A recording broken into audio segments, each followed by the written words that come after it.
सांगितल्याप्रमाणे दिनांक 5 तारखेला 5/3/2026 रोजी पोलीस नियंत्रण कक्ष येथे एका अनोळखी इस्माने अनोळखी नंबरवरून कॉल केला व सांगितले की नांदेड बसस्टँडच्या ह्याच्यात एक चिठ्ठी ठेवलेली आहे आणि त्यावरून नांदेडच्या काही मस्जिदमध्ये बॉम्बस्फोट होण्याची शक्यता आहे असं धमकीवजा एक पत्र दिलेलं सांगितलं. त्यावरून सदरची माहिती नियंत्रण कक्षातून आमच्या पोलीस निरीक्षक साहेब कदम साहेब यांना मिळाली.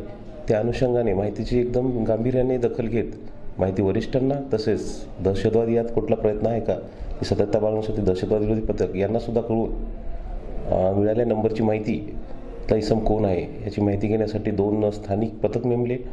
त्या पथकाने त्या इसम अंबाजोगाईत असलेले समजून असल्यामुळे तिथे एक पथक पाठवलं.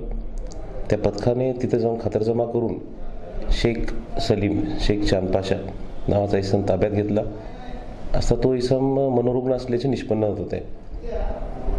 तरी तर मनोरुग्ण आहे किंवा नाही हे खातरजमा आणखीन होणारच आहे. तरी त्याच्यात केलेले कृत्य हे एखादी दहशत पसरवण्यासाठी वेगळं कृत्य आहे. त्याच्यामुळे वजिराबाद पोलीस स्टेशनमध्ये 100/2026 हा गुन्हा दाखल करण्यात आलेला आहे आणि सदर इसमास ताब्यात घेऊन त्याला अटकेची कारवाई चालू आहे. आणि यातून वरिष्ठांनी जसे सूचना दिली मार्गदर्शन यात परत आणखीन गांभीर्याने मनोरुग्ण असला तरी अधिक तपास करण्याचे वजिराबाद पोलीस स्टेशन आणि माननीय पोलीस अधीक्षक साहेब यांच्या मार्गदर्शनासाठी होणार आहे चालू आहे. सर त्या व्यक्तीविरुद्ध आणखी काही आधीचे गुन्हे दाखल झाले? सदर व्यक्तीविरुद्ध बाहेरही संभाजीनगर येथे अशा प्रकारचं कृत्य केल्याची माहिती आहे. त्याची गुन्ह्याची खातरजमा आणखीन होणे आहे पण अशी माहिती आहे याने यापूर्वी असे प्रकार केलेले आहेत. तर पोलीस कोठडी वगैरे काय चाललं आहे? हो सध्या अटकेची प्रोसेस त्याची चालू आहे.